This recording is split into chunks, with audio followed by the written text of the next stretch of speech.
Hello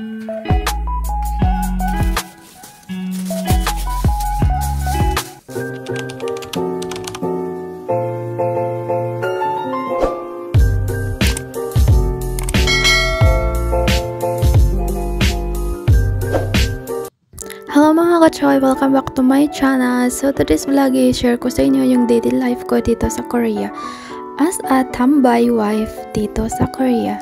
So pagkagising ko, ganyan pala yung ginagawa ko lagi. Palagi ako kumigising ng 7 AM or 8 AM. Depende naman kung anong oras kasi wala naman akong trabaho sa ngayon and then wala akong pinakabalahan. So first ginagawa ko talaga is magpa-music ako ng Christian song. Cellphone talaga agad pagkabangon na bangon ko. Tapos, siyempre, magbabible ako. While nag-music ng Christian song, bumabasa ako ng Bible. So, yung binabasa ko pala ngayon is Psalms or Salmo 89 hanggang 100 yung binasa ko for today's video. So, yeah. Yan palagi kong ginagawa everyday kasi importante talaga sa buhay natin na mayroon tayong binabasa na positive everyday and meron tayong natutunan everyday. So, important talaga yun sa buhay natin kasi pag wala si Lord, wala tayong magagawa. Yeah. So, minsan nakakasabay ako sa kanta kasi gusto ko kasi kumanta pero hindi maganda yung boses ko. Charot! So, yeah. Matagal pala ako dyan nagbabasa. And then, i-share ko lang pala sa inyo kung paano ko, kasi maraming curious dito sa akin. So, nakakilala pala ako ng asawa ko is mga nasa 18 years old ako. Tapos, doon kami nakatira sa Pilipinas, mga around 4 years, bago kami lumipat dito sa Korea. And, pagkalipat namin sa Korea, dito muna ako sa doon kami nakatira sa biyanan ko. So, mga malapit din 2 years nakatira kami doon. So, ngayon is mag-iba na yung bahay namin. Mga 1 year na rin kami nakabukod sa biyanan ko. So, yeah. So, ngayon magluto pala ako ng aking pagkain ng kalabasa, boil na kalabasa. Kasi maraming bunga yung kalabasa ko. So, kailangan ko siya lutuin kasi yung asawa ko hindi naman mahilig kumain ng kalabasa. So, ako lang yung kakain. So, patuloy ko pala yung kwento. So, ngayon, nandito na kami. Nagbukod na kami. So, 1 taon na kami dito nakabukod. And then, mas maganda talaga pag nakabukod kayo kasi wala masyadong mga, problema, ganon. May struggle man kayo, pero hindi kasama yung, biyanan mo. Hindi sila mangingilam kasi malayo sila. So, 2 hours away lang din pala kami sa Seoul. So, kahit 2 hours kami papunta doon sa, sa biyanan ko. So, wala naman kami problema sa mga parents-in-law ko, pero mas okay nakabukod talaga kayo para may sarili kayong freedom. And, yeah, ngayon naman is magluluto naman ako ng pagkain ng asawa ko. Mostly luto ko pala is soup talaga, sabaw talaga, kasi nga, mahilig tila sa sabaw and fried lang.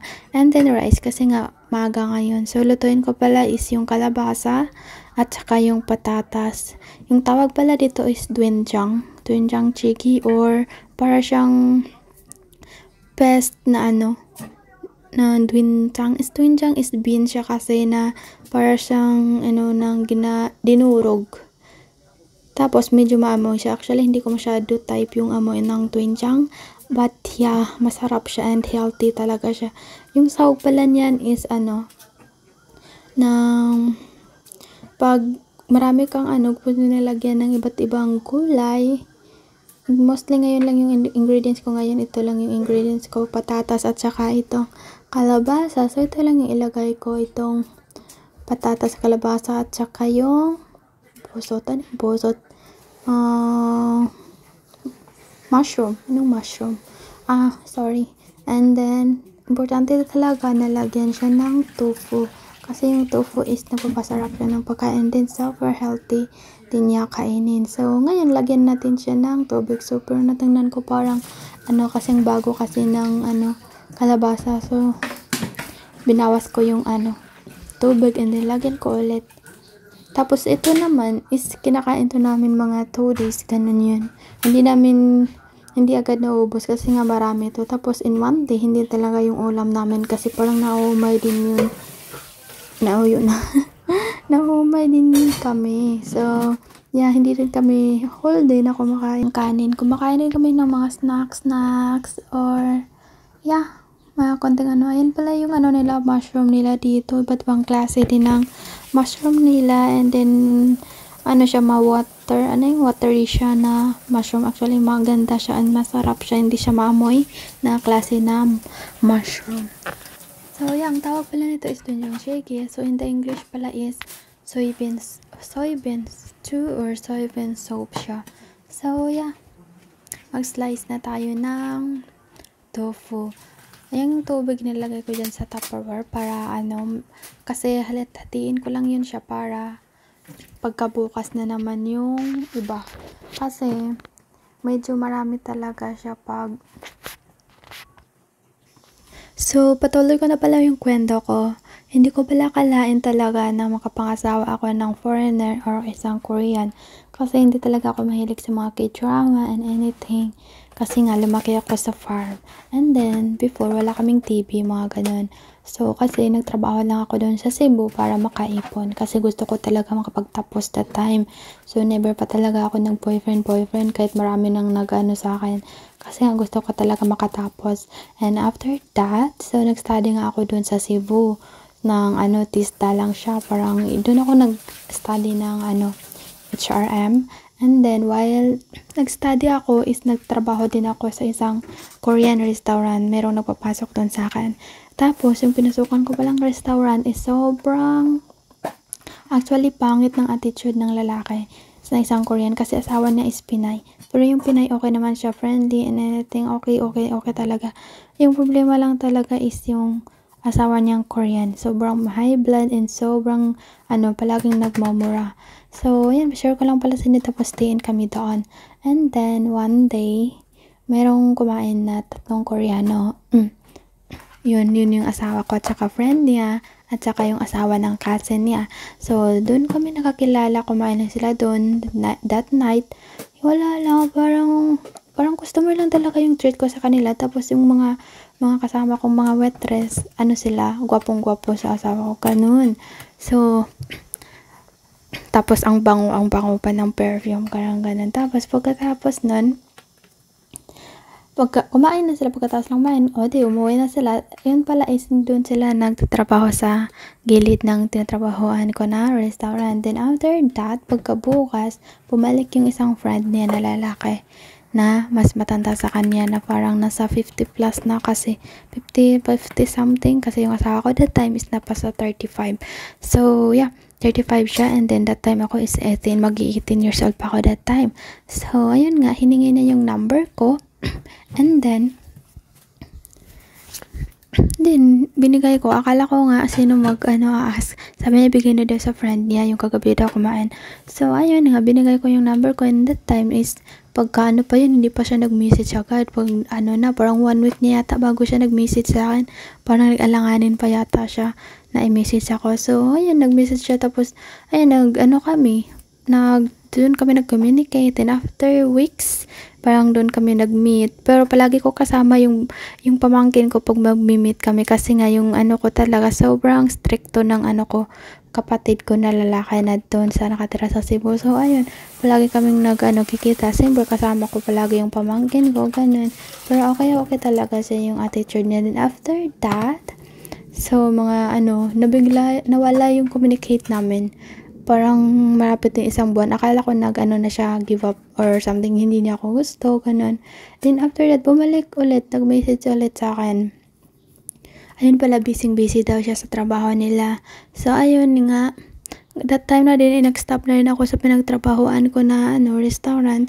Kasi nga nag-focus na ako sa pag-study. Din patapos na rin yung aral ko that time, ilang buwan na lang. So, ayun, kasi naghanap ako ng ibang trabahoan kasi nga pangit dun sa Korean restaurant na yun.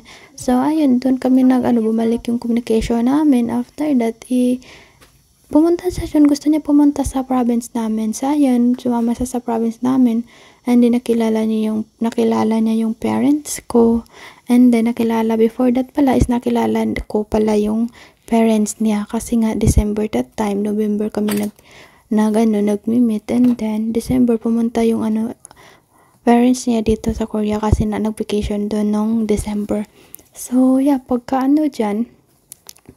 February, ay something January 20. So, pumunta kami sa probinsya, yun, na-meet niya yung parents ko. Doon kami tapos parang binasbasan kami. And after that, balik kasi sa Cebu.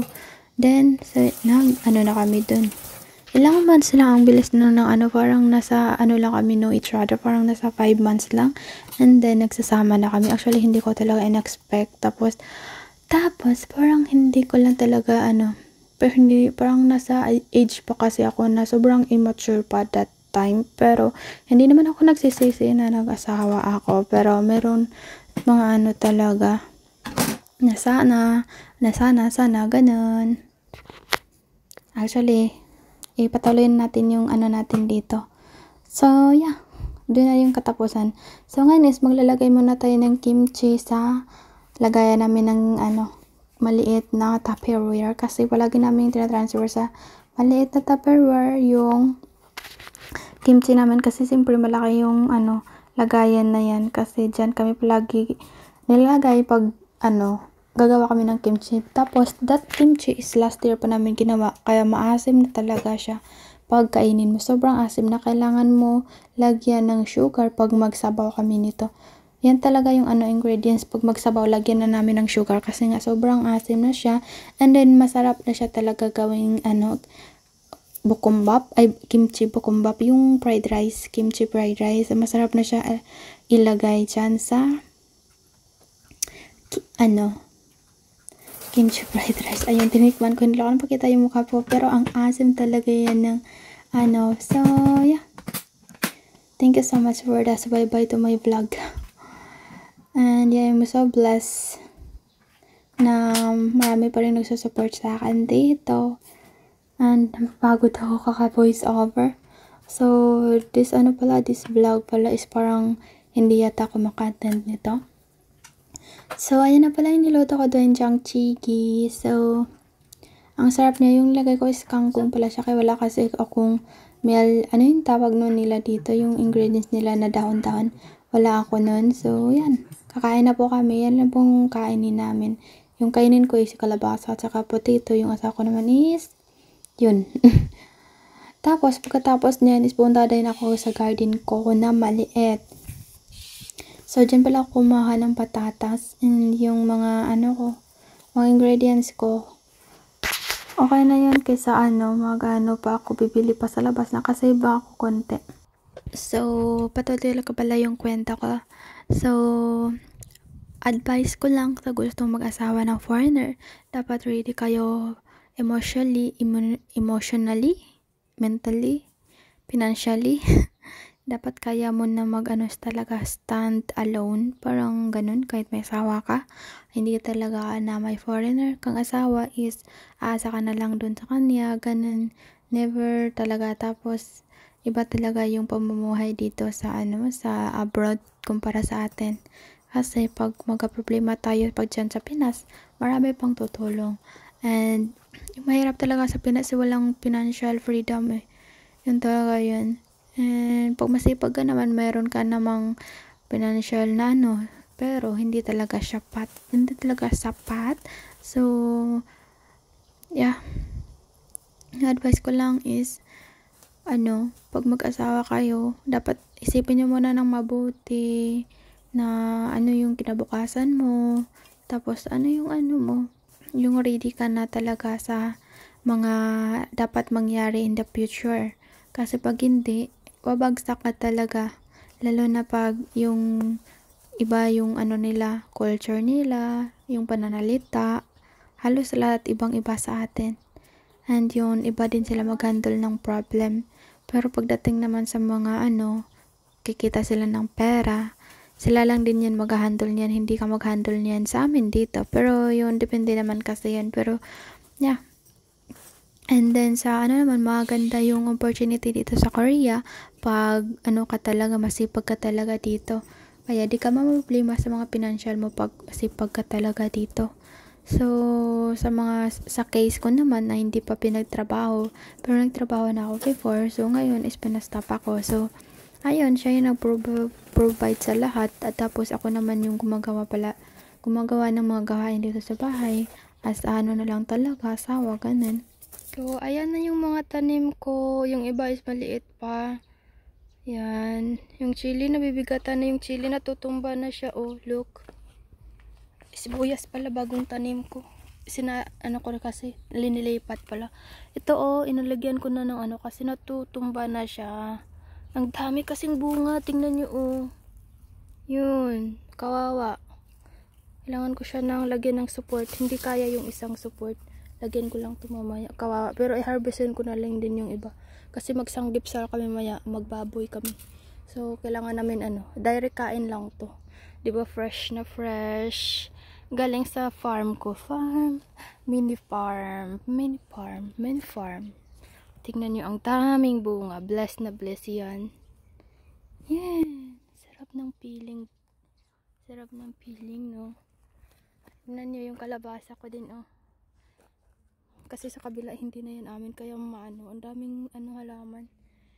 Ang bilis tumaba ng potato. Ay potato, yung tomato pala, tomato. Ito yun. Kangkong. Mataba na yung kangkong ko. Oh, see? Ilang pa yan? Weeks? 2 weeks yata. Ayan sila, 3, 4 lang sila yung kangkong ko. Namatay yung iba. Ayan is cucumber. Binigay yan ni Harmony. Yan lang naman ang garden ko. Yan pala yung bahay ko, tinitirahan ko. Char lang, budiga namin yan. Ito yung kalabasa ko, malaki na. Yeah, ang cute. May siya yung nagtumutulong para yung kalabasa. Tingnan yung kalabasa ko, may na siya. Oh, malaki-laki na siya. Tinatanggal ko yung mga halaman. Ang tagal mamatay. Ayan, kalabasa din yan. Ayun din. Ayan, sa kabila, isprayhan ko na lang yan kasi ang hirap na hindi kasi yan sa amin yung kabila. Kaya, mahirap tanggal ng tanggal. Tapos, kabila, lumalapit pa rin. Ayun lang, guys. Sobrang pa to. Bata pa yan. Tataas pa yan. And then, talong. Dun sa likod may talong din ako eh. So, ayun lang. Sama-sama naman yung aso namin, oh. Yeah, besh. Okay na yan, besh. Marami na, besh. Okay. Bye. Yun lang. Pagod na ako. Thank you so much for watching, guys. Pagod na ako. Ang init.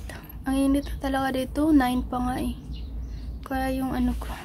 Nakikitan lang ako dito sa ko. Sa kalo ko, diba? Ang cute. Ang cute niya. Anyway, thank you so much for supporting my channel.